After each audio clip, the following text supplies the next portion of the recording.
Holy moly, would you look at this. New product from the guys over at Latitude. They got the Bite Bow Hanger, a solid piece of aluminum bow hanger.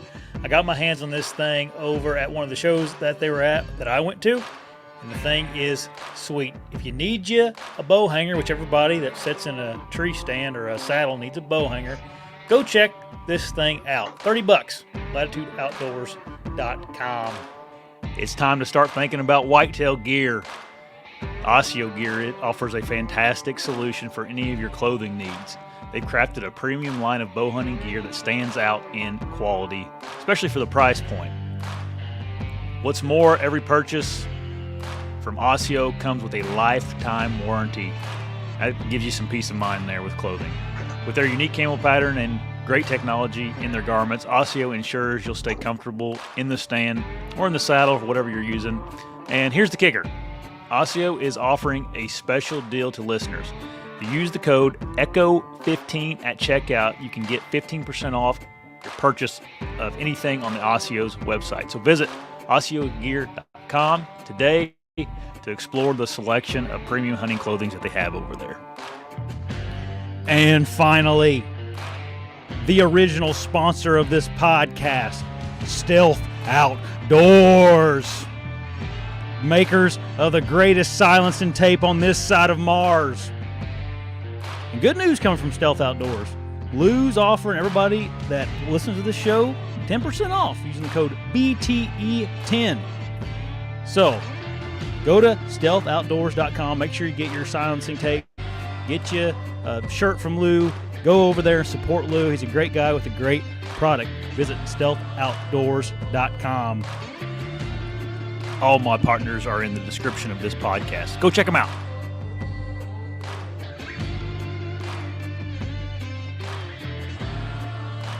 Hey, everybody. Welcome back to the show, everybody. How's Scott doing?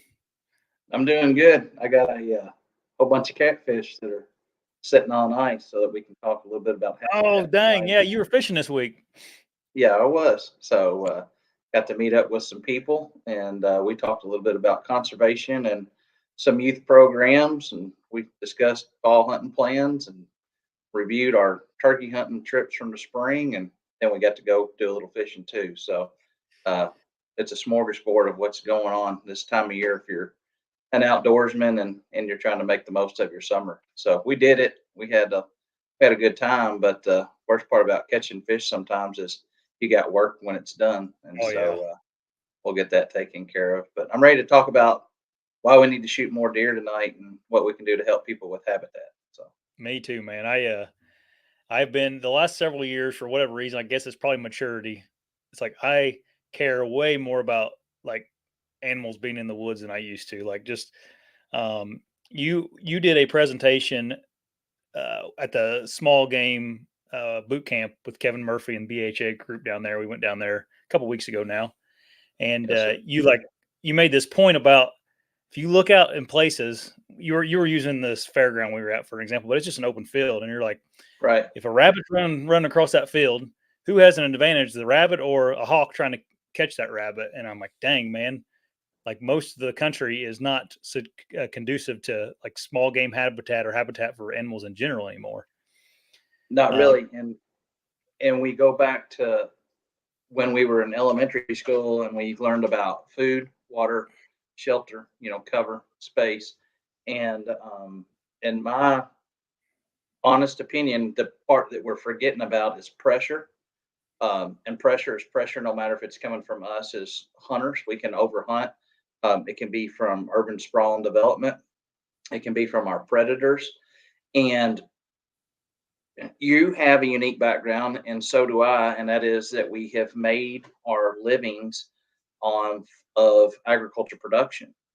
And one of the biggest things that I have seen, and I don't like what I'm seeing, is how much open and clear ground that we have.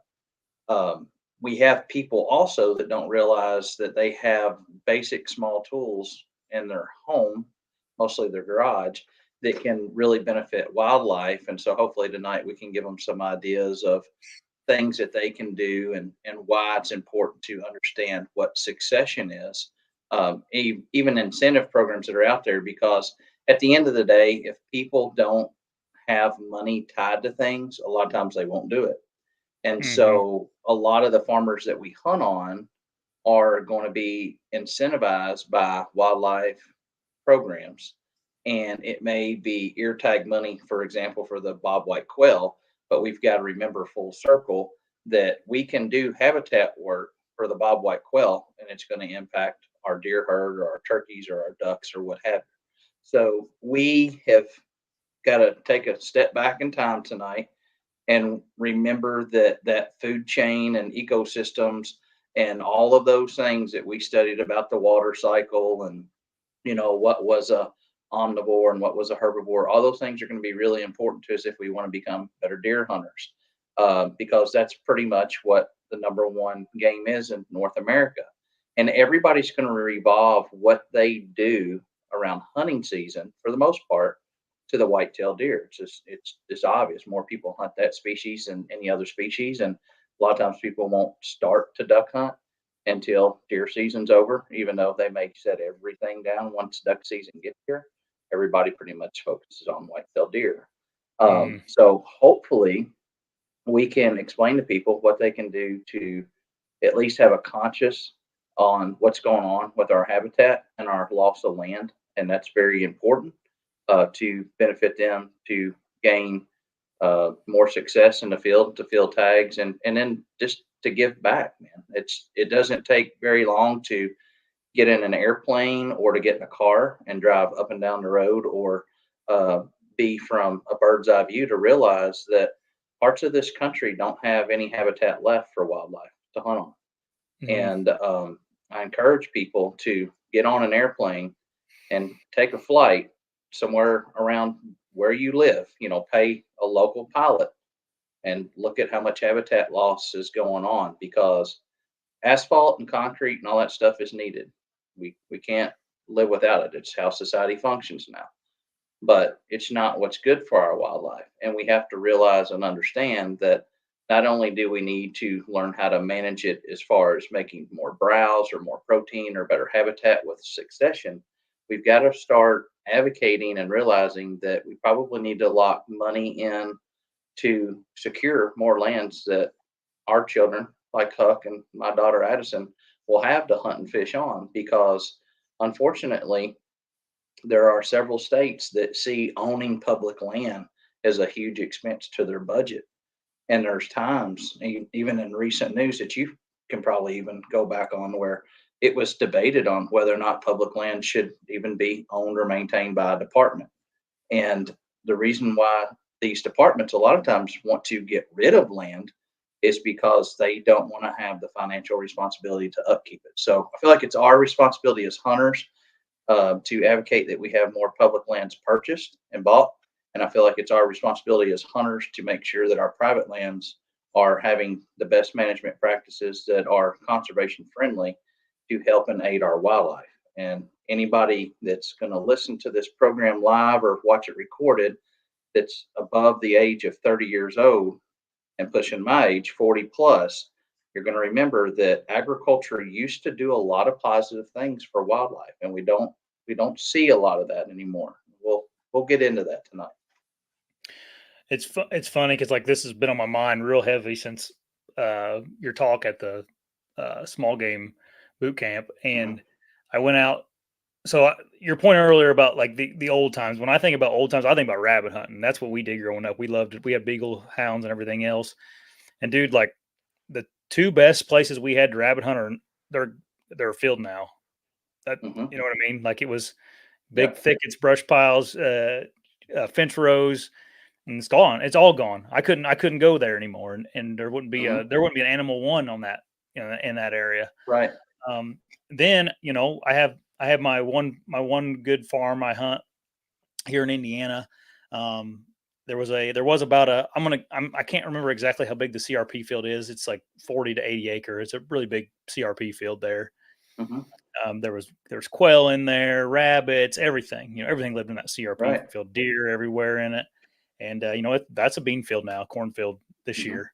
Um, and then that same farm I drove into uh, on Tuesday, and guess what? There's they got a bulldozer and a excavator out there, and they're starting to push in the trees and stuff that are along the old railroad tracks there. They're pushing it all in to make it flat so they can farm in. And just like, I'm just like, yeah, dude, it's gone. Yeah. Like it would be great if that equipment was there to bring back succession Yeah. and to do wildlife habitat projects, but that is there for economic revenue.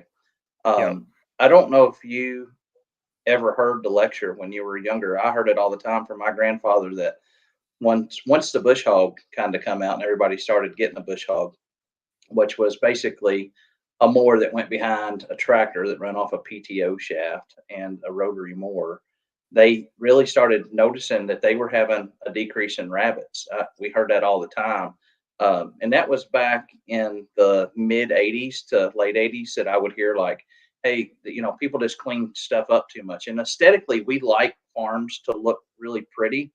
And this is not this is not to throw everything towards the private land either. We as hunters, Josh, on habitat, what we have to realize, and we'll get more of a conversation going on specific things, but like the Hoosier National Forest, for example, it's an area that you've hunted, I've hunted, and we as license holders, we contribute resident and non-resident funds, okay, to the state of Indiana.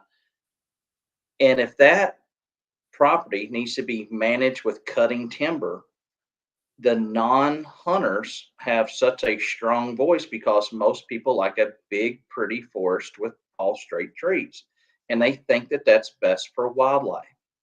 What they don't realize and understand is leaf litter will definitely have its benefits to certain organisms and species, but we are not benefiting when we have hundreds of thousands of acres of continuous timber that's not been cut for 25 or 30 years. And if people don't understand this, they need to understand it on the economic value too, because whether it's private land or public land, having your timber cut is going to generate revenue. Well, money is what drives things. We talked about that.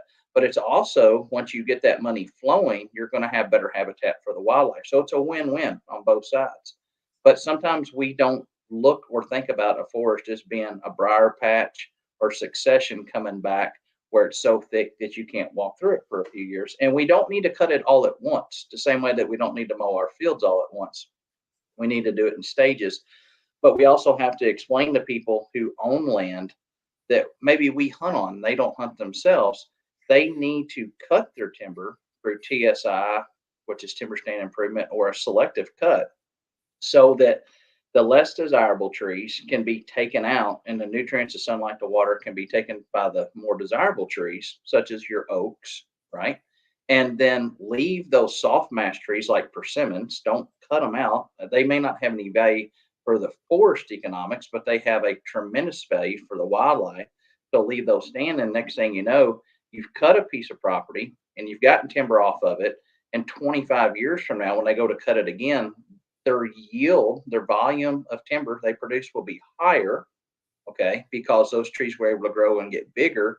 And then they're going to get a bigger check when they sell because they have a higher quality of timber. But look at the tornadoes that have come through in areas or very bad windstorms, and look at what has been created within just a year or two. Or think about a piece of property that you've hunted where they're going to do the dirt work where you were just at the other day. There's going to be a little area that doesn't get manicured, and it's going to grow up and it's going to be weedy, and it's going to be really good. It's going to be good for pollinators. It's going to be good for bunnies. It's going to be good for deer. It's going to be good for turkeys. And the next thing you know, that reset, and that's what succession is. It's going to be a reset. It's going to aid our wildlife. But we've got to let folks understand that we have financial values and we have money to be put on the table and taken off the table to put into our back pockets or to be spent whatever they want to do with it by managing land and in a way in which it's beneficial to wildlife. Yeah. You're I have a bean field out here that I own. It's about 6 acres, and 6 acres to most farmers around here is not, it's almost not enough for them to tinker with anymore, you know? That's right. And that's what I've been thinking. Like, I'm just gonna make that place like a small game mecca out there, I think, next Hmm. year, and Right. figure out, something more productive than just them planting beans and corn every other year, Right. Well, it's important for people to realize and understand that there's a few places that we need to know where to go as hunters, other than the retail stores to buy our bows and our broadheads. And people need to understand the importance of the USDA office. They may not like government programs. They may not want government to get involved with helping them with land management. But when people talk, and me and you, we go back to when we were younger, people heard really good things about hunting CRP fields, right? I mean, CRP fields were phenomenal places to hunt. You were looking for farms that had CRP on it, Conservation Reserve Program, CRP. Those were programs in which acres were set aside to go into CRP. People had gone down to the USDA office, worked with the personnel, and those farms were basically provided a allotment of acres that they would get paid, the people who own the properties, they would get paid to let that property set idle. And there's a mowing schedule and there's management schedules that you have to follow.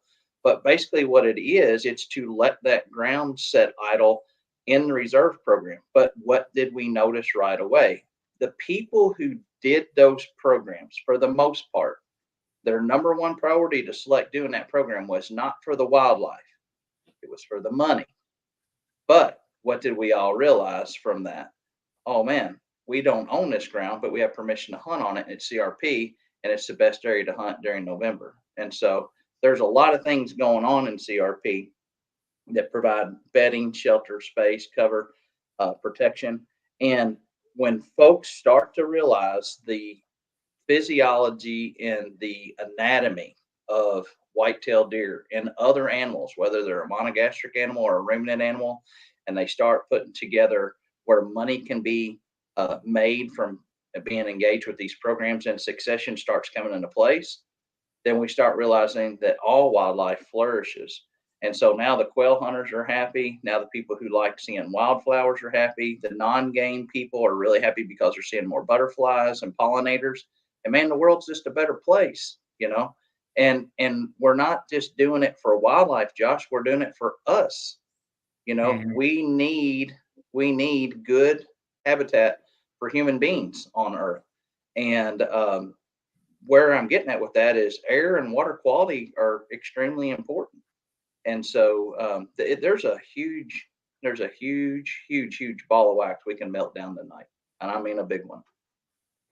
And it is funny, like, the deer hunting community just failed miserably with this because you never hear anybody talk about this. You're always talking about, let's talk about trail camera band, let's talk about what broadhead we're Yeah, using, or let's talk about, we were talking about this yeah, a little bit beforehand, but it's like, yeah, well, you know what? If we don't start talking about this subject, there ain't going to be no broadhead sales in, that's right. 50 years. Yeah, Like, and if um, people think that they need to only talk about it back again on that private land situation, they're wrong because I know that a lot of our public land and a lot of our WMAs, they need support from us hunters. That's what I'm getting at. yeah. If a WMA needs to cut timber, there are a lot of people who are going to fight them on cutting the timber because they don't like how it looks. Okay. And these people, they don't want a lot of drama in the media. Okay. But the non hunters will a lot of times have a voice that will create a situation where we're not seeing succession happen when it should be because people don't want the negative news in the media. That's important. But we need to advocate as well. We need to advocate so that if we have an NWTF or we have a BHA or we have Turkeys for Tomorrow or whoever we're involved with, if we have a local chapter in our community, maybe there's things that we can do as public land hunters that we can go over there with our group, our little organization that we believe in, and even help some of these WMA managers get involved with some habitat project where we can volunteer our time. And that's another big motive that you have and I have is to let people know that you may not have a group of 30 people, but there may be 3 of you that you may walk up to a WMA biologist or manager one day and say, "Hey, I'm not calling you to ask you where the best spot to hunt is on your WMA. I'm just stopping by to see if there's ever a project or something that maybe you could just utilize some free labor. I'd like to help you." And you would be amazed after you sign a couple of waivers, because that's just the world we live in today with insurance and clearance and whatever. A lot of times, those groups of people that are managing and running our WMAs, they're more than happy to utilize your time, whether it's to get you to help burn or to put up a wood duck box, or maybe just even go in and pick some rocks up out of a field so that they can go in there and lightly disc it to help bring back succession. So don't be shy to introduce yourself to a WMA manager and just say, "Hey, what can I do to help around the WMA that I hunt here next to my house?" And you'll be amazed at the projects that they'll have that they need help with. Period. Yeah, I'm sure they're shorthanded like everybody else in the country is right now. Yes, sir. Um, you, Scott, I guess before we get too far in the weeds, do you think like the modern era of like, deer management, Hmm. do you think that is, I guess, the right approach to wildlife habitat? Um, Um, do you understand the stereotype I'm kind of getting at there? are you kind of getting at supplemental feeding, protein That, I mean, people, yeah, like uh, food perfectly plots, manicured food plots? yeah, all that Yeah, stuff. Yeah. yeah. So you have an ag background and me have an ag background. I think some of that is I think some of that's died off because of what happened to fertility uh, aspects of production a few years ago. Remember when fertilizer prices went way up? Hmm. I mean, most Yep. guys The weren't going to water. spend, And yeah. yeah, 2 grand on fertilizer to have a nice little pretty food plot. The outdoor channel's gone away. People like yourself have advocated and done a really good job to bring people over to YouTube. So a lot of food plot seeds and all that stuff, it paid for a lot of television back in the day. So we've seen a lot of it. I do believe that folks need to understand that when people are looking at raising very big deer and managing grounds for deer specifically, you've got 3 things that really make big deer: nutrition, genetics, and time. Okay. So if you don't feed an animal what they need, it's no different than an athlete. If you don't feed an animal what it needs, it's not going to make its maximum potential. If you don't give an animal enough time, it's not going to meet the goal that you have to have its massive, antlers or its maximum size. So I don't knock the modern world of production deer instead of production ag production deer, because those people do understand how important it is, like what we're talking about with succession. Yes, they do have food plots, and I'm talking to big managers. I'm not talking about a guy that just wants a little half-acre food plot. Yeah. They understand that browse and through managing their property is going to give them tonnage per acre. And the other thing is, it's a whole lot cheaper in the long haul to have natural vegetation and succession to come into play than it is to have seed and fertilizer and equipment and all that. And it is getting more popular. It is getting more popular by those people who, at one point in time, just a few years ago, were only pushing food plot seeds or food plot implements or machines.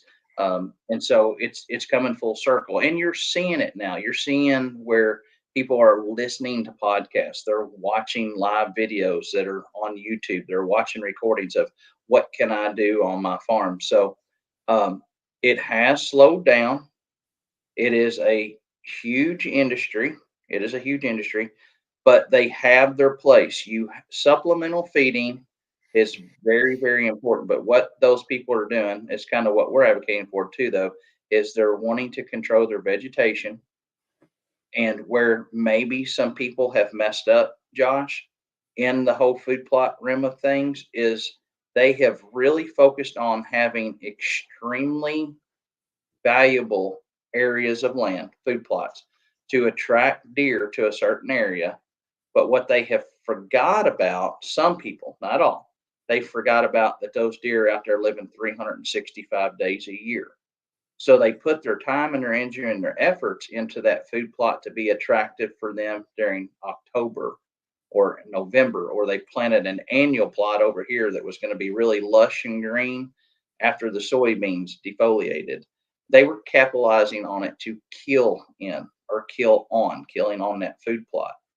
What we need to start focusing on is if those people that you're talking about, were they the ones that were looking at a deer being up on its feet 365 days a year and having enough food for that deer to go all the way through the hard part of winter and to be in a good body condition to help them, especially when the does would be ready to do their fawning, have their offspring, and then the bucks would actually recover and be there to where they could nutritionally get back what they depleted from their bodies during the hardest parts of the year. And that's why we really need to talk tonight. And that's going to be our go is, are you looking at your piece of property for just hunting season?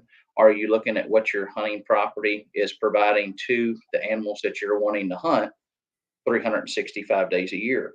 Because there's a lot of folks on here that probably want to have more ducks to hunt that are deer hunters. So there's probably folks on here that want to have more turkeys to hunt, even though they primarily consider themselves a deer hunter.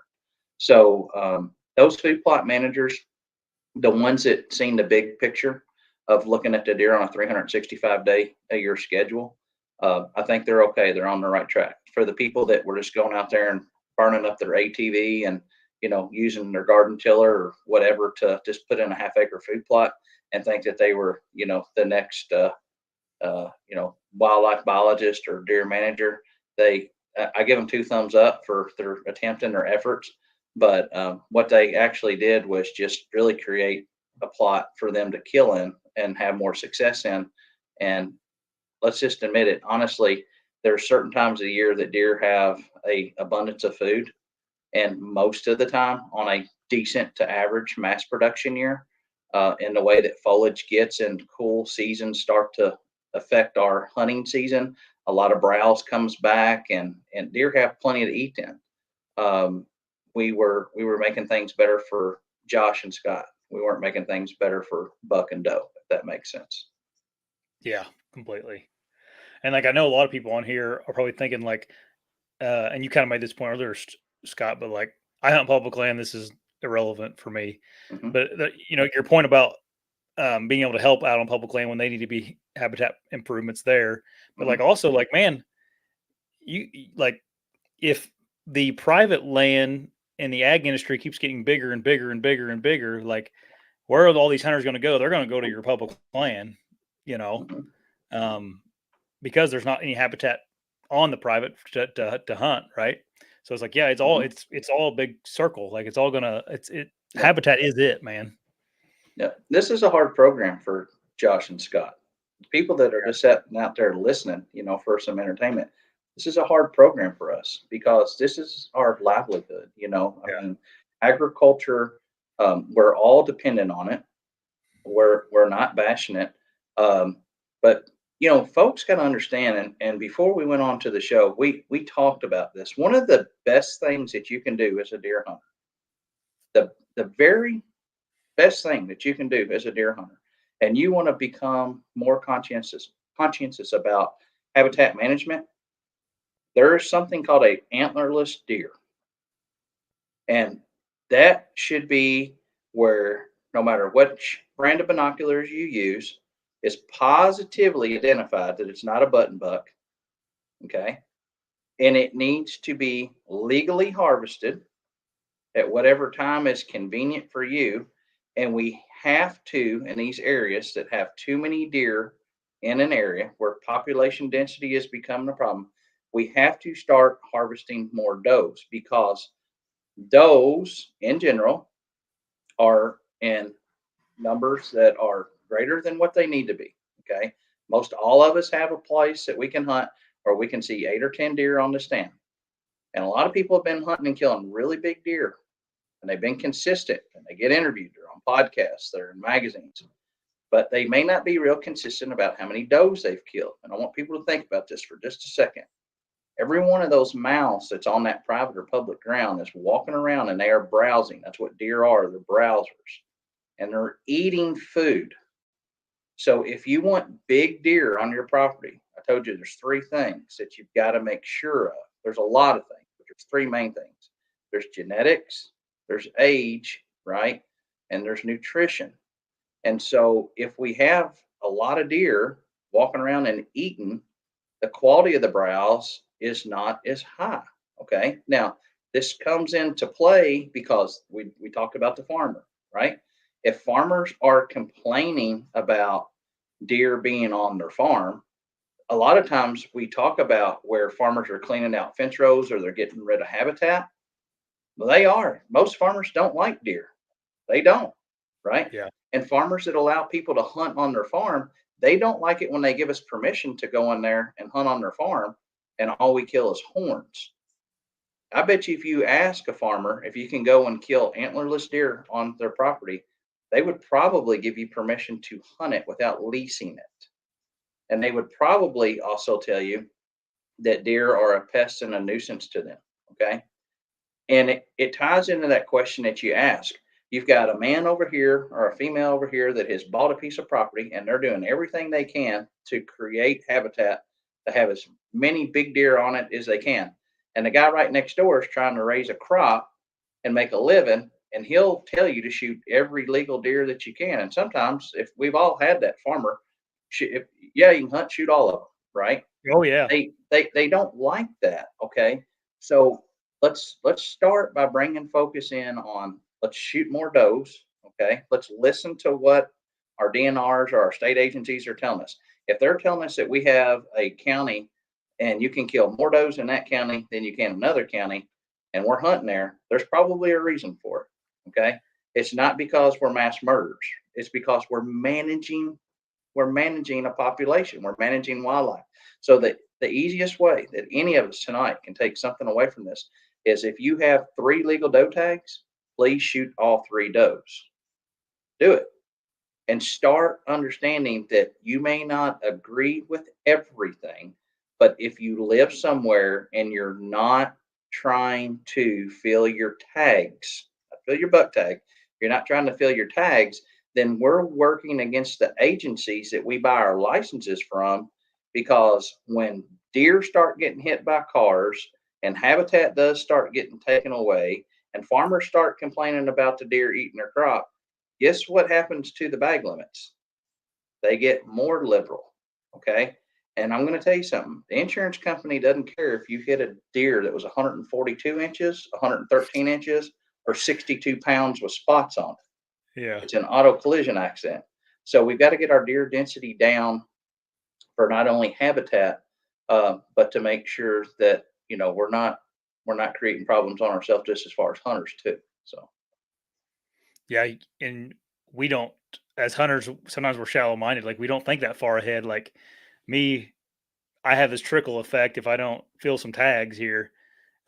Whereas, more deer, the farmers don't like that. The state gets involved more. And then all of a sudden it's like, yeah, instead of shooting 2 does Yep. in this county, you can shoot 5 now. Or Yep. Scott, go ahead.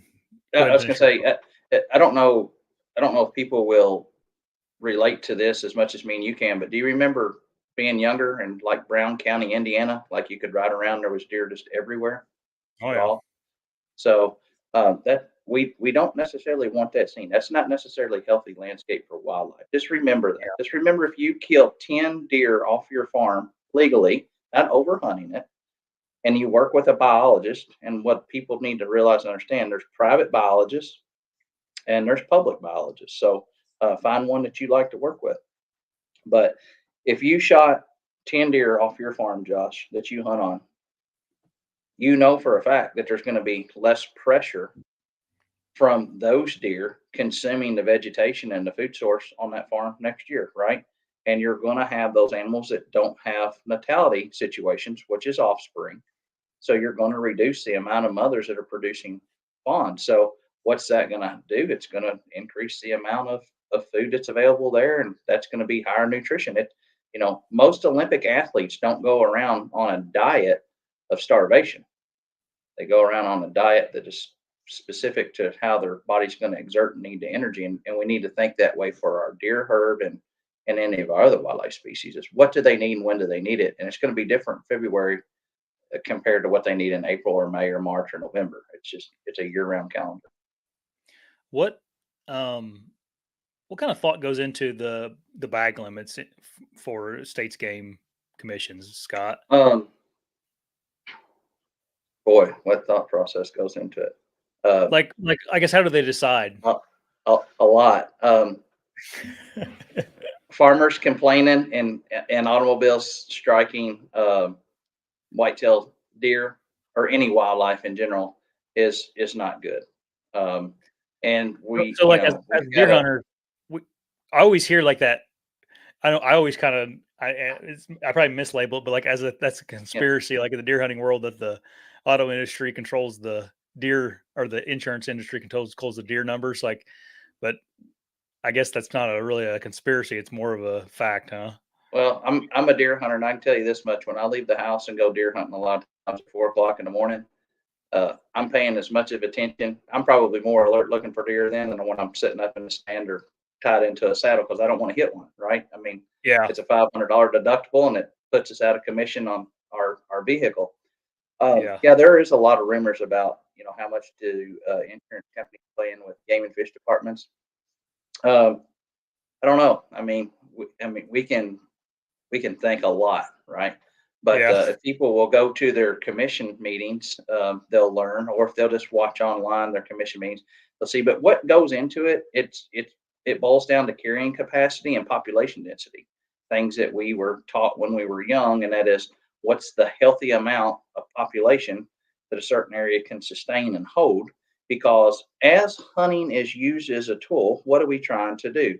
We, besides just auto deer collisions and besides just keeping animals from being a pest to our agriculture producers, we're trying to limit disease. And that's where I didn't want to go there, but that's where I'm really going with when I tell people right now, kind of this campaign of what I do.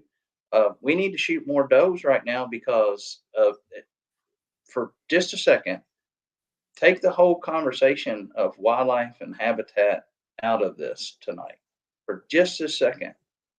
If we don't start understanding how we're shooting our does and that question, how are we determining how many deer we're supposed to harvest? It's because we have people who are deer biologists. We have people who are biologists. We have people who are veterinarians. And Josh, they're trying to help us. Whether you believe CWD is an important thing or whether you think EHD has struck your area, there are people who understand that they are managing the herd of deer. And they are managing it for us, and they're also managing it for them. Deer are big, big business, okay? They're huge. And so they get revenue off of a healthy deer herd. People get good revenue off of a healthy elk herd, okay? Or a bear population. Look at different areas that have trout fishing or duck hunting. People generate money. Okay. Economic development communities are surviving off of healthy wildlife populations. Healthy. Okay. And so where we set our regulations are based off of disease and what the carrying capacity is in populations, what I said. But if we do not shoot, for example, does, right? Then we may see even more liberal bag limits on bucks because we need to drop the population dramatically. That is why you see special quota hunts from time to time. When you go into an area and the area cannot maintain a healthy food source, the landscape, okay, the area does not have what the critters need and they have overpopulated, then we have a massive reduction. And we utilize massive reduction most of the times by a subject that a lot of people who archery hunt do not like, and it's called modern firearm season or a special gun season. And so if you want to see more archery hunting, in my opinion, if you want to see things be better as far as being archery friendly, of whether or not your state is, positively working towards you having a good archery season during the rut or whatever, then start paying attention to when and how people are shooting their does, because the reason why the season is set, Josh, is to control the population. It's to control the population. It's not so that you can necessarily kill a 170-inch deer on the 4th day of November. So pay attention to that. And one thing that's really unique and changing too, you ask, how do we set these seasons?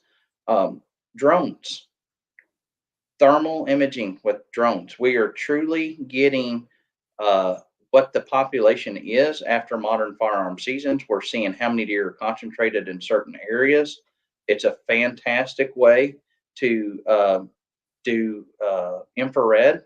It's a phenomenal way to use thermals, and people will go around and they'll start looking. And at the end of the day, if 5 people call, Josh, and they have deer eating their landscaping, or if 7 people call that live in a neighborhood and they've got deer and they can't even drive through their neighborhood without hitting one, those people are picking up the phone, and who are they calling? They're calling state game agencies.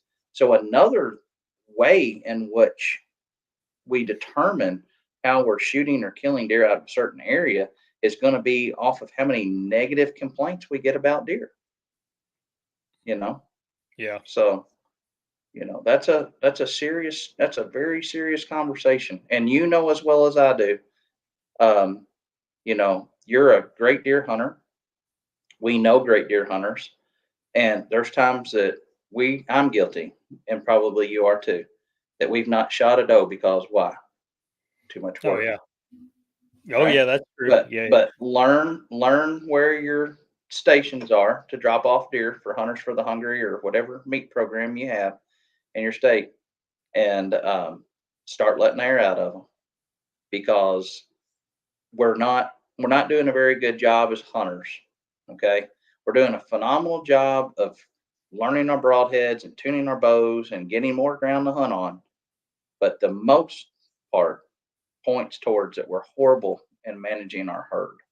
We're really good at chasing big deer. We're really not perfected, and we're really not taking it as serious as we need to on how many deer we're taking out of the population and off of the landscape. And you'll laugh at this. I know you will, because I respect you and I love you and care about you enough to know you like that. We'll leave that for the gun hunters, right? Let them shoot all the does. I'm here to kill a big buck. I mean, because we've all heard it's brown, it's down, right? Well, that goes to your question. How do we set the season? You take areas that it's brown, it's down, and they're shooting a lot of deer. Hey, I'm telling you, a lot of departments really like that. They do. But you do have some departments that will make their decisions.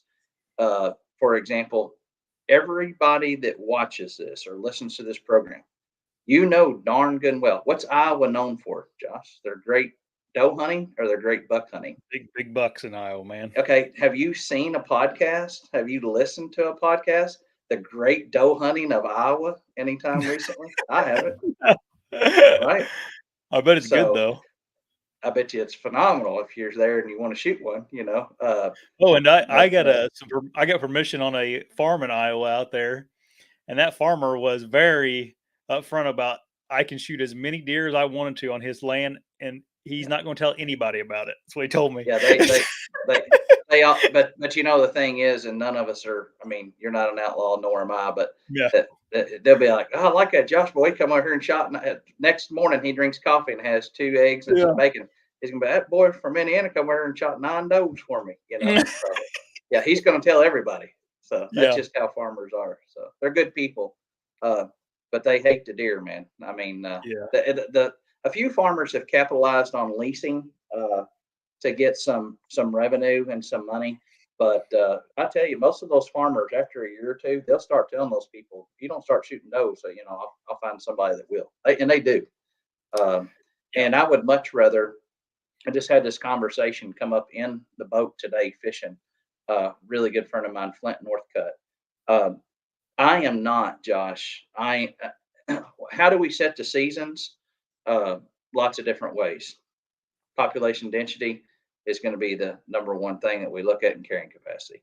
But I am not an advocate as a deer hunter, and you hunt too.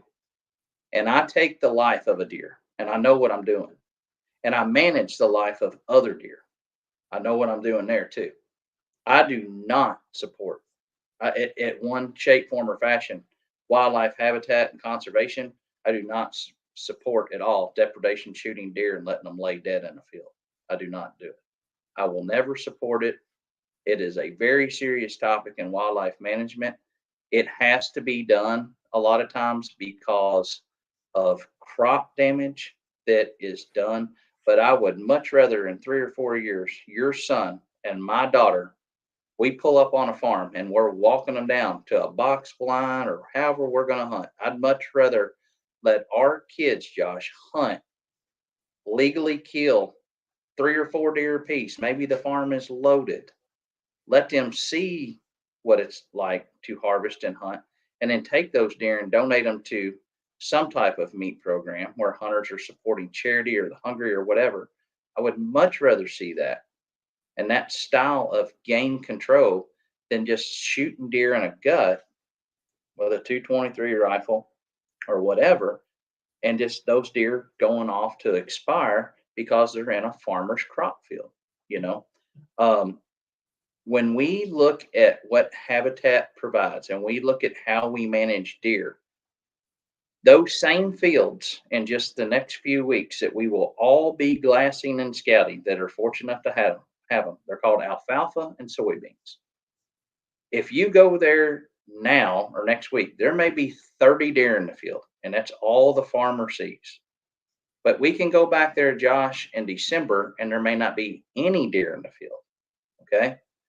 Because deer and wildlife in general, they rely on what they do by what God gave them, and that's their natural instinct. Okay. And he programmed those animals to capitalize on what food is readily available. And I will tell you this, and I mean it. Soybeans are a great protein source. They're highly digestible. They're highly palatable for deer. That's why they go out there and they eat them. But if you had that same succession in the woods from where you cut your timber right next to those beans, would the deer still be in the bean fields? Absolutely. But why are they in the bean field? Are they there because it's the most tasty thing on their tongue to eat? Or are they there because that's really the only food that they have that can provide them that much nutrition? And where we're going with this is if you have good managed forest, that natural browse will definitely be a calling card, just like the soybeans are. And it will take less pressure off of the agriculture production because deer have more to eat. I live and I hunt in an era and a time where I have farms that no matter if I'm hunting off the ground, using my climber, using my saddle, using fixed blades, or using, mechanical broadheads, there's farms that I've been hunting for 20 plus years that haven't had any habitat work done to them. And it's not what I want, but the landowners are a little bit reserved on it, right? And we have just next thing you know, another farm, clears a little bit more out. There's soybeans there. Deer are going to be in the beans, and we have a problem. We have to remember that we can change the landscape and we can change the habitat with our deer management or our wildlife management to reduce. We can have more deer. We can have more deer, and we can have less pressure on the agriculture production side because those deer have really natural succession to go to. And at the end of the day, you know this as well. Deer like thick cover. They really don't want to come out to the open. They really like that cover. They like that edge. And if we can give that to them, they're just in a more natural state because you know as well as I do, 30 or 40 deer will blow out of a bean field real quick if you and Huck take off going walking, just trying to get a little closer to glass them, right? I mean, they want that cover, and that's where they're at. It's deer will bed in tall soybeans because it's cover, and they're bedding in cover, and they're eating right around them. So that habitat at that time of the year when they're green and they're tall, it's providing water from the intake, it's providing nutrition, and it's providing cover. And then just in a few short months, it's short and there's nothing there. So look at the big picture. Look at why deer where they're at, and look at what you can do to naturally bring deer onto your property. And it's like watching your video you just posted. You just went out and established a new mineral site, right? And and I know that that mineral site is going to be hit more during certain times of the year than others. And our habitat is going to be the same way. We're going to see where animals will utilize certain areas more than others. But if we trap these deer, okay, if we trap these deer, I'll be the first to tell you, I am not throwing any hate towards any group or any name that people may think about or associate, because it's not. But I don't want to have to hunt inside of a neighborhood. I don't want us to have to be going into neighborhoods and shooting a lot of deer because the fact that they have gotten overpopulated. Does this make sense? So let's try to manage our lands, and let's try to have property to where these deer have a place to go, and we're not dependent upon shooting deer out of neighborhood woodlots. I I don't want that to be what the hunting scene is. I don't want to have to be dependent on shooting a big deer off of a golf course. I don't want to be dependent on hunting a big deer on 0.2 acres.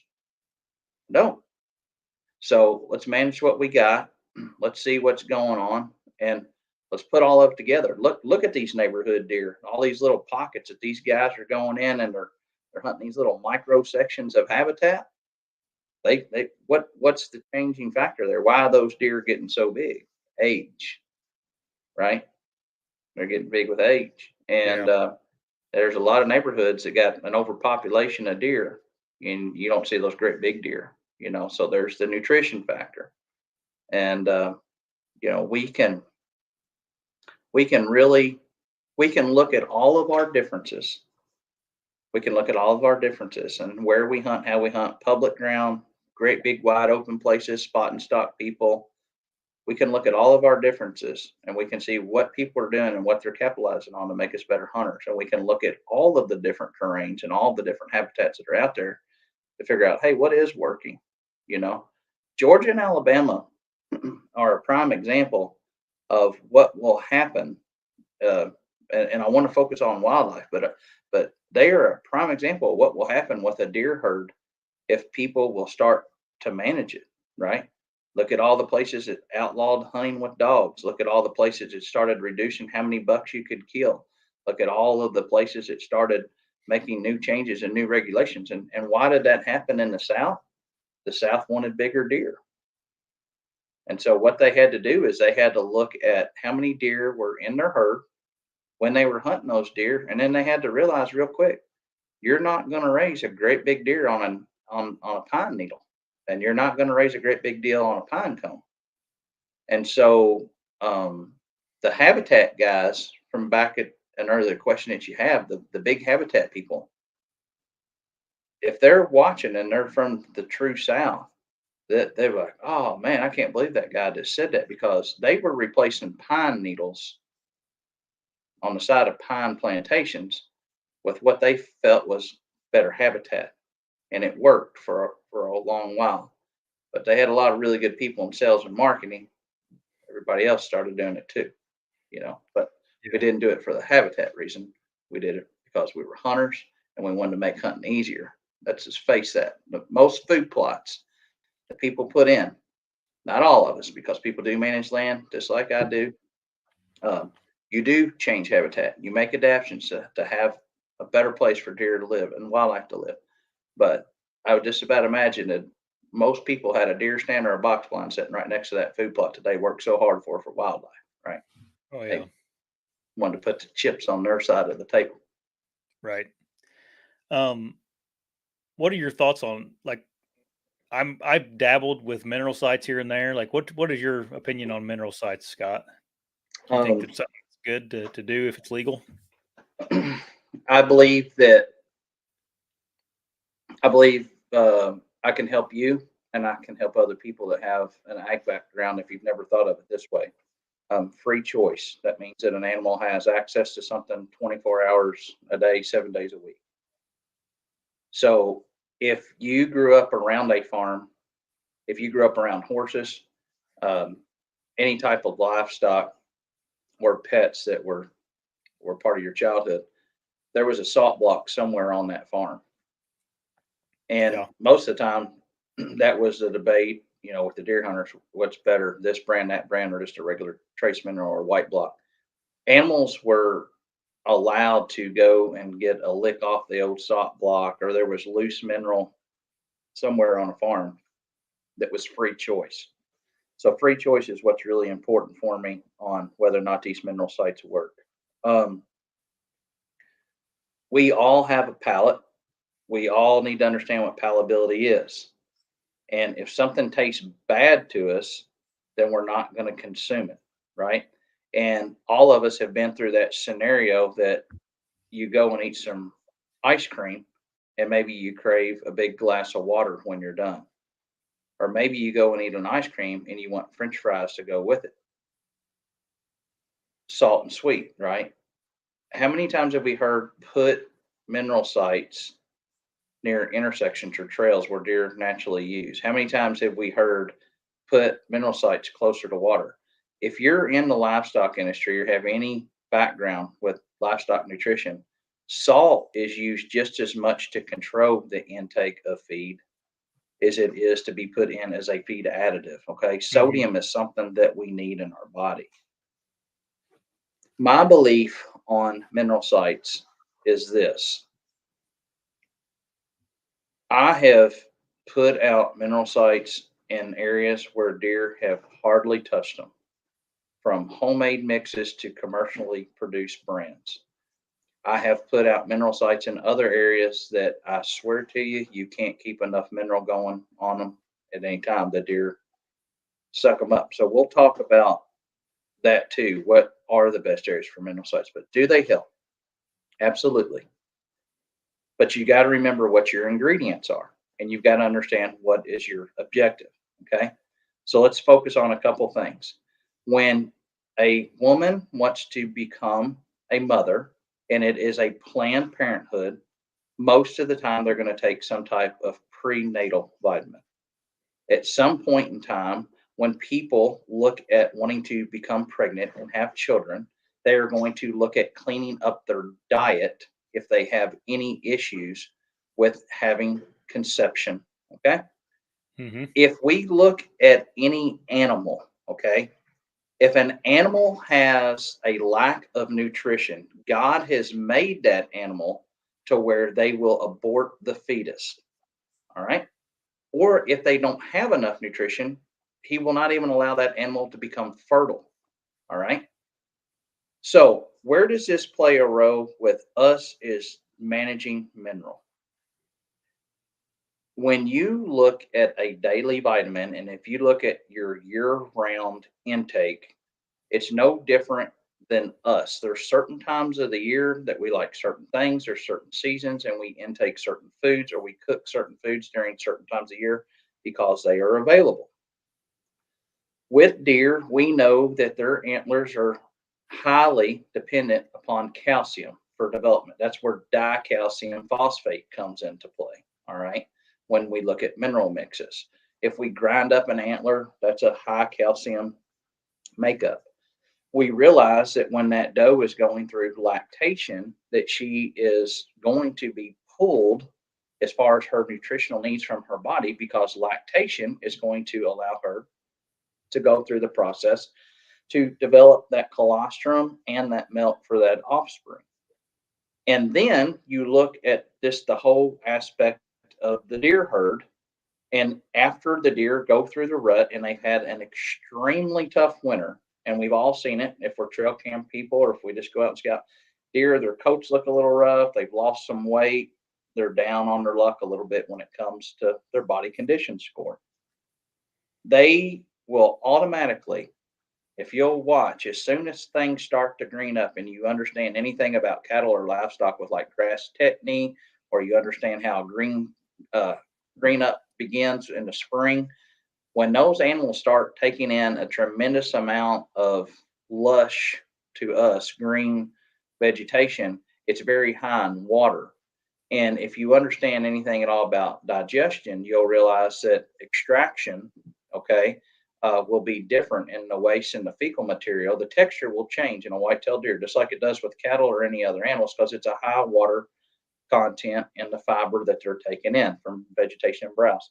That's where I really do feel like that the deer mineral sites help, that are deer mineral sites, not attractants. We'll get to the attractant part.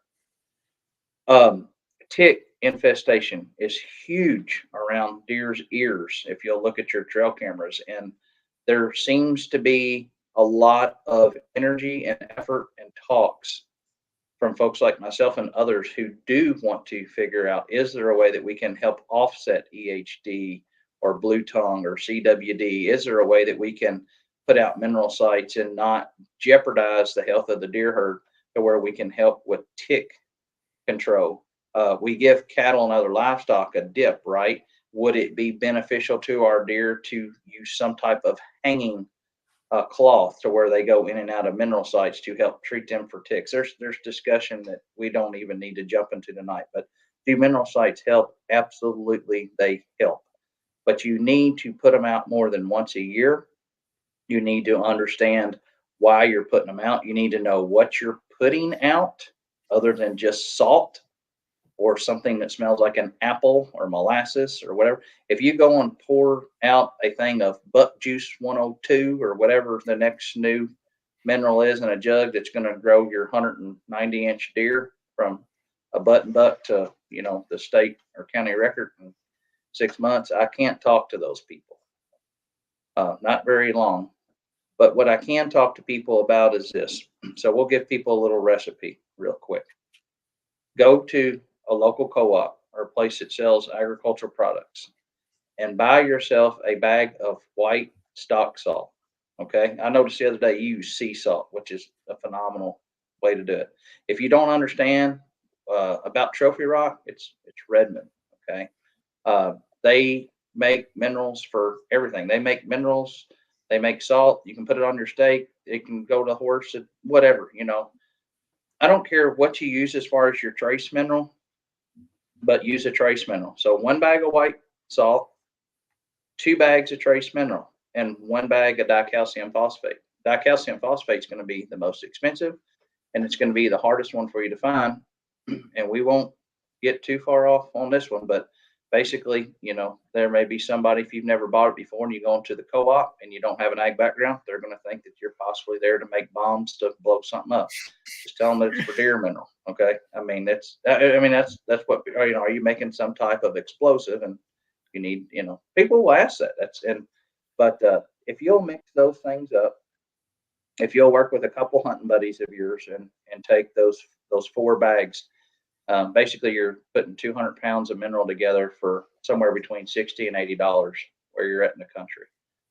And it's really simple. You can figure out what your cost is per pound by looking at your expense and how much product you turn out. And if you want to add, and I do the same thing you do, you're not paid by them. I'm not either. But when Walmart or Dick's or whoever has a bag of deer cocaine or black magic or buck juice 9,000 or whatever they call it next year, when they run it down on clearance, you darn skippy, aroma is a big thing. When your wife cooks for you in the kitchen, you can pretty much get excited, right? And if you'll look at your trail camera pictures too, I think it's very appropriate when you say, are deer mineral sites, do they help deer? You answer that question by looking at your trail cameras after it rains. What happens to mineral sites after it rains? Deer utilize them. Mm-hmm. They naturally dig and take that dirt in through ingestion. Okay. My opinion versus my science versus my education is this. I know that deer have the option to walk by that mineral site and stand there for 30 minutes some days, and they have the option to walk right by it and not even hit it. And if you study these mineral sites, well-established mineral sites, and you keep them fresh 365 days a year, you'll realize that those deer will answer the question on whether or not they're effective or beneficial, because I don't see them stopping there during the rut, and I don't see them stopping there a whole lot when acorns are on the ground, but I see them stopping there a lot during the time that they're developing their antlers and they're raising their young. And Josh, as a parent, you do what's best for your kid, right? I do. Oh yeah. Your wife does. So I do believe that they're doing what's best for them. And at some point in time, we have to make sure that whether we want to get into an argument about it, whether or not, well, are they really effective? Is there data to back it up? If you use good ingredients, that they're using for livestock to produce the healthiest animal that they can and keep that animal in good health and to create a good product and keep that animal fit and their body condition score up high so that they can raise a calf and be bred and make a good quality product to eat, then yeah, I'll give the redneck equation that yeah, it's got to be good for deer too, you know. But if you want the science behind it, lactation proves that no matter what the animal is, it's a drain on their nutritional intake needs, and deer antler development is highly based on calcium. So that's my Where do we 2 put cents. where do you put minerals at, Scott? That's the only thing you didn't cover. Man, Catch your breath. Need some minerals. yeah, everywhere. Mm. I've got so many good friends that sell minerals. There are a lot of mineral companies nowadays. Everybody has one in every small town, it seems like. Me and you could start one tonight. I mean, I'm serious. I mean, you put it in a bucket and sell it. Go to your local feed mill and they'll do it for you. Yeah, no doubt. A lot of what you're buying in mineral, people want to get into the salt debate before we cover where we put it. You're paying a lot of freight. I mean, yeah, it's expensive to you ship it. fill a 5-gallon bucket up with salt or your homemade mineral mix, then yeah, you're packing some weight. Where do I put them? Unfortunately, I put them where if you mix your own or if you buy your own, where I prefer to put them. If you mix your own or buy your own, you're going to go through more mineral than maybe some other areas. And you got to be careful.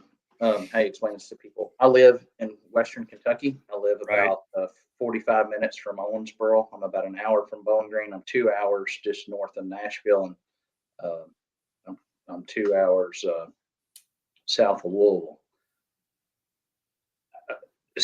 Soil is made up of sand, silt, and clay. Those are the 3 particles.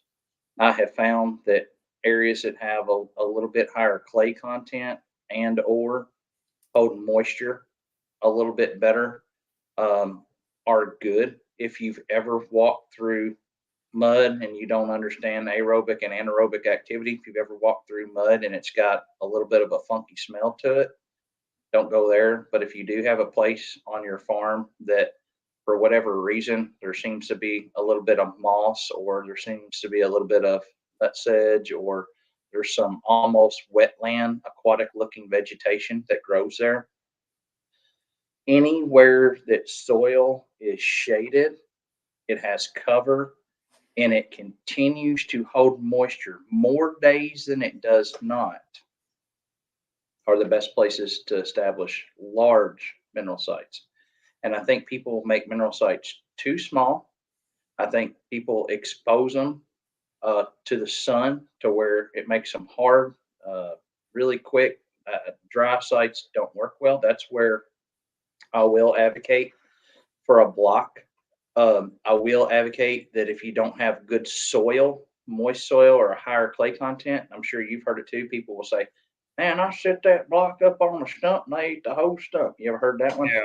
You know, Oh yeah. I think the deer naturally like to take it in through the earth, whether that's the breaking down or decaying matter that's in the forest, or whether that's through soil content. But I like an area that's wet. I like an area that's in cover. And I try to think about the EHD aspect of how the gnat works and how it can be spread. So I never want to try to get my deer in a high concentration area either that would be, susceptible to an EHD or blue tongue outbreak. So I want it to be where that deer can just go up there and get to it. Now, another thing that I like to do, and I wish I didn't like to do it, but there's something that works about it, is it seems that if you will take trees that have several root, I guess, focal points that you can see. Like if I look down at the ground and there's just a trunk of the tree coming up, don't worry about it. But if I ever see a tree that's got a lot of surface roots on it, if you will take and pour that salt in that area where those surface roots kind of come up and those areas create pockets, I think what it does is I think it helps hold moisture. And I think it actually entertains deer. I think it's no different than why people used to put a bowling ball in hog pens. I think they like to dig and nose around. I mean, deer are, they just don't walk around all day and saying, hey, I don't want to get shot. I mean, watch fawns. I mean, they just run, they play, they'll do sprints, they'll do circles, Personalities. Yeah, and I just think there's just something about the clawing and the digging. I just think it entertains them. I just think it keeps them around longer too. And that's just that's something that I found. I like using stumps, rotten stumps that are cut off. They tend to hold stuff really well. I like those areas around creeks and ponds. Any of that stuff will work well. And I will tell people, if you have a soil that tends to be rocky or hard, or it's fully exposed to the sun, hands down, no payment plan, not coming from a marketing contract with any company that I'm working for, solid blocks are better than loose mineral. And areas that you have moist soil and the deer can dig and get down in there and kind of root around and get the mineral, the loose is better tenfold. And on a mineral plan, folks need to remember that as soon as their November, December firearm season's over, depending on which part of the country they're in, you need to go ahead and when you're going shed hunting, you need to be putting mineral out. Just always remember that.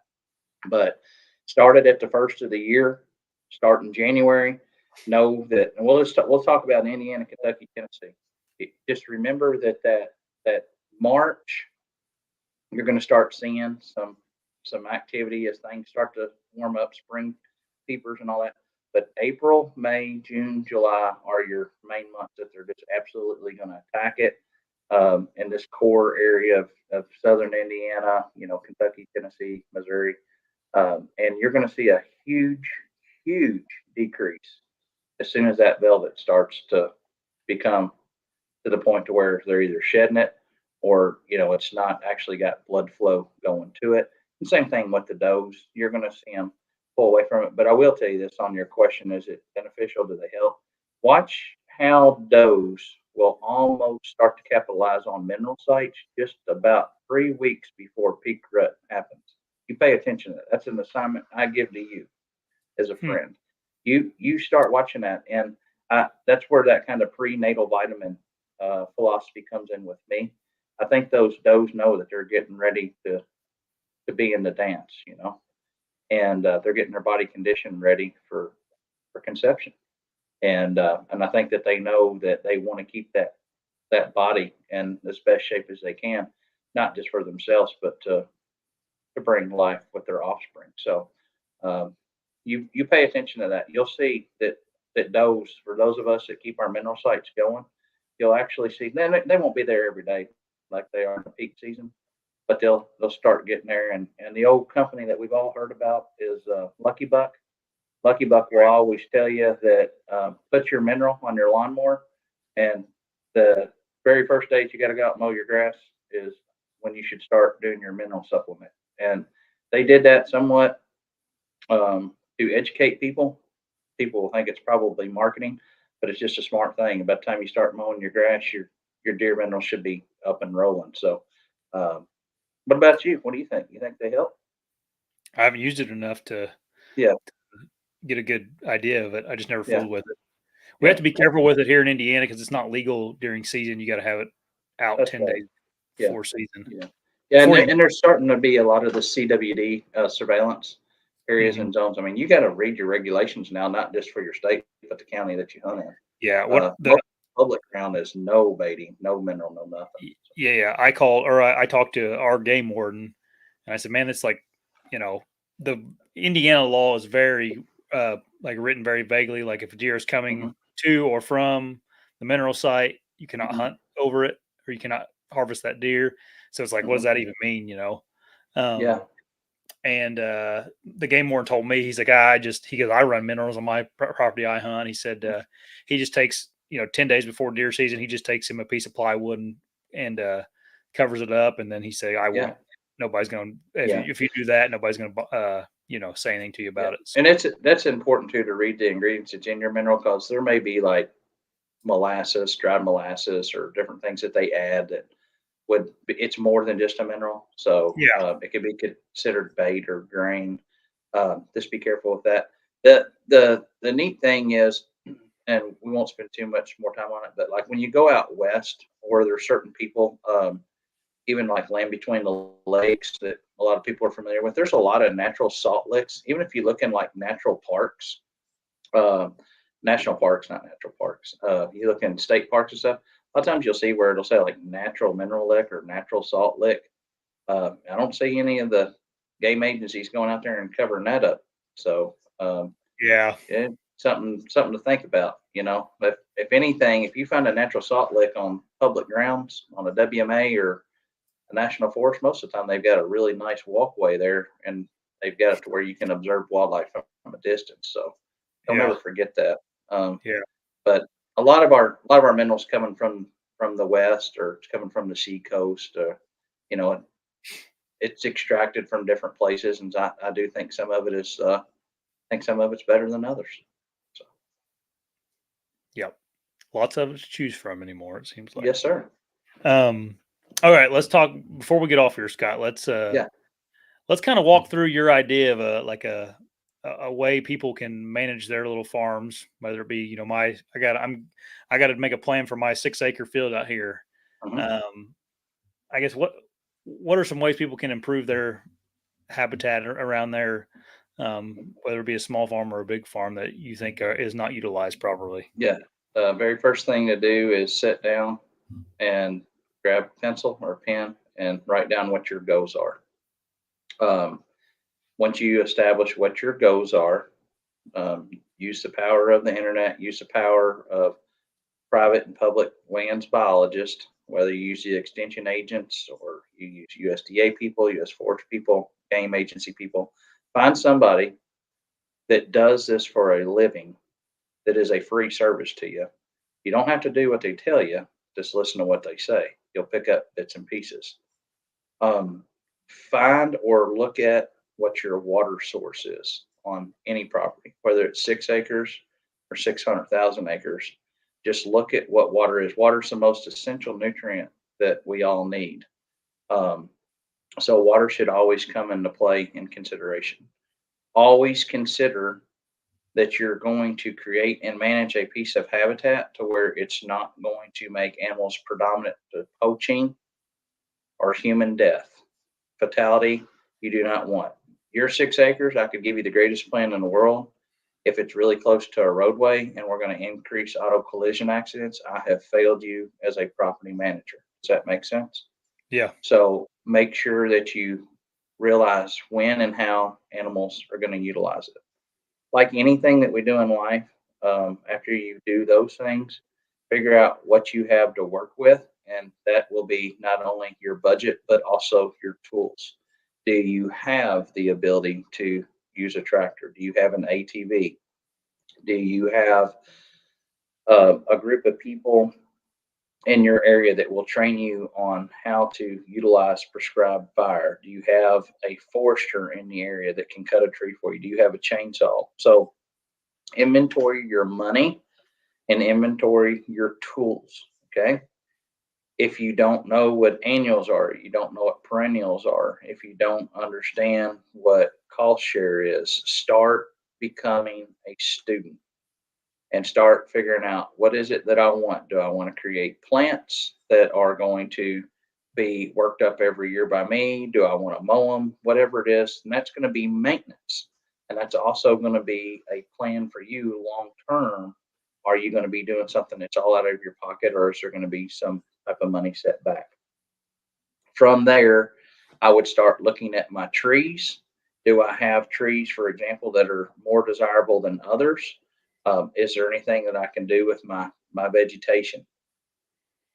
The easiest way for you to manage a piece of property is to change the way that you're mowing it, or have a good mowing schedule if it's something that you mow. If it's something that is not traditional, where a bush hog or a mower would go into, or it's not planted for an agricultural crop, then you're going to have to start looking at how you manage your woody stem or your wood vegetation, like your trees, your bushes, and your shrubs. Okay. So look at those things. When you get down to the point to where you're like, okay, this is what I'm going to do, and this is how I'm going to manage it. Look and compare what natural succession can do. If you can remove some things or disturb the soil, look at what the advantages are of doing natural succession and doing little bits and pieces at a time, because you don't want to go in there and do it all at once. You want to have a little disturbance at a time, and that will let you understand succession. Okay. Versus, what if I just go in here and I actually do some type of like true production of, like, hey, I'm actually going to go in here and put a certain type of crop, or I'm going to put a commercially bought seed blend in place, because those seeds and stuff, it's not bad. You may do something that's in more native grasses, or you may do something that is a more desirable tree. Like, hey, I'm going to put in some white oaks here because I know that I need some mash trees, and I've got plenty of open ground over here. But what I'm missing is I'm missing my mass production. You may start looking at putting trees in from the Forestry Service. So that could be persimmons, that could be soft mast as well. Not necessarily going out there and putting a pear tree and that you went and bought from Lowe's or Home Depot. Think about what you're doing. It's not an easy question, Josh. There's no direct way to answer it. But what you have to do is you have to realize that you're willing to give your time. You are going to be out some money. You are going to be in a learning curve, and you can tackle a little bit of it at a time. And if you don't know what to do with that 6 acres, I'm going to tell you, what do you do with a 1/4 acre of it? What's something I can do with a small section of it first? And so let's just use your 6 acres, for example. If, say, you were just gifted 6 acres, and you just want to do something with it.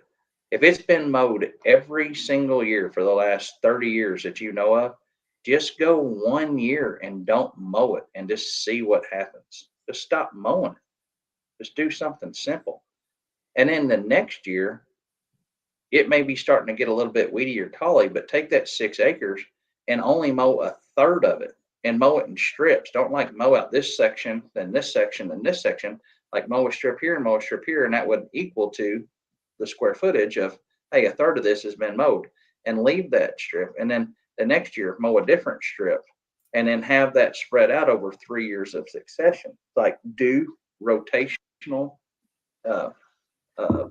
practices that don't cost you money. That could be strip disking. That could be mowing. Burn half of it. Don't burn all of it. Cut a tree down here. You can cut one tree down and then decide if you need to cut another one down next year. You don't want to cut too much down at once, because you're saying, my God, this guy's supposed to be talking to us about wildlife. If that tree is standing here and that tree is you fall that tree, it's a fallen structure. You put it down on the ground. What that does is that canopy that's at the top allows more sunlight to come down to the forest floor, and that sunlight stimulates new growth. Okay. So you're like, I'm going to manage my farm by cutting down a tree? Absolutely. Because those animals probably need more natural browse. The number one tip I can give you, Josh, for 6 acres is find somebody like me, find somebody in your area that you've never met before, and find a new friend, and deal with someone who manages stuff like this all the time, and just take a walk with them. Okay. You know it from the ag side. I know it from the ag side. You've got every person that watches or listens to this, they can call the U.S. Forestry Service or their state forester. They can call their county extension agent, and they can call their state game private lands biologist, and they can schedule each one of those people to come out and look at their piece of property and get their insight and get their ideas and take bits and pieces of it and do it. But I will tell you this, I am not a money driven person, but whatever you do, go into it asking questions if there is an incentive for you to do it. Because if people are paid to do habitat work, guess what they continue to do? More habitat work. It's human nature. So if you can do cost share where you get 50% back, or you can actually profit from it to where you're getting paid to manage wildlife, by all means do that and consider it before you even start the project, because sometimes you have to follow specific rules and a piece of land has to qualify for it. So don't over jump it. Get some consulting done. Understand how important those goals are. Don't overlook the equipment you got around your house. Get your chainsaw out, get your riding lawnmower out, and walk the property, learn how to mow, disc a little, talk to a neighbor, exchange some goods, do whatever it is, but start understanding what succession, scarification is, and disturb that soil, disturb the landscape to where you have positive regeneration and growth coming back, and it's rewarding. And the one thing that I'll tell you is you can't control the weather. So be patient with it. Don't get frustrated with it, and pick a time that you can actually go into it and you're not rushed, because it's like anything else in life. If you just halfway do something, that's about the results you're going to get in the end. So quality over quantity. I think that's a good spot to end. We've been on here for Yes, about sir. an hour and a half. So Yeah, I appreciate it, man. anytime. So if nobody takes anything else away from it, hopefully they'll fill their doe tags and yeah, there you start go. managing the land, right? So Yep. You think deer season's going to be good in Kentucky this year? let's do another podcast sometime, or another tune in and listen. It's going to Sounds be good. real different. It's going to be real different. So a lot of crops still aren't in the field. There's going to be a lot of mad deer hunters this year, because they're going to see deer, John Deere, going right by them. And Oh, yeah. we're gonna have a late harvest, and it's gonna play tremendous havoc on what our strategies are, because most people aren't used to seeing a grain crop coming out with frozen ground, but we're gonna see an extremely late harvest. It's gonna be a great deer season, because God has given us that gift to live to see another one. So it doesn't 100%. matter what we shoot or what we see. It's just the ability to get out there and go. So Yep. Scott, I know you're not really into the social media and stuff, but do you yeah. want to plug anything before we get off here? Or? Yeah, I do. I want to plug, be a mentor for a kid. And, if you're a younger person out there, buy you a piece of property. I cannot explain how important it is for you to buy your own piece of dirt. And if you think it's expensive now, 30 years from now, someone else, whenever you go to sell it, or, someone else inherits, they're going to be like, man, that's worth that much. Buy ground, buy it up. Because even if it's just your 5 acres, it's nothing wrong with the Dollar Generals, man, because I utilize them, and nothing wrong with the Walmarts. But man, things sure are developing quick, right? So do your part to save the world. I guess be a tree hugger. Go buy you a 5 acre piece of ground and manage it. So And I hope Scott, you're really good at going into detail about everything. And I just maybe not everything applied to people watching today, but I hope someone Scott hit some kind of nerve with you saying something. That's what happened to me. And it was that analogy of a rabbit running across the field and not being able to get away because there's no place for him to go for gotta have cover. 600 yards. So gotta have cover. So come see me. We'll get Huck out and do some fishing before everything. Yep. Yeah, but I appreciate it. I do. Green guy, green shirt guy, Scott. Yeah, green shirt guy. Sasquatch, buddy. So yeah. All right. All right, everybody. Thanks for hopping on tonight. All right. Thanks, Scott. Talk to you later.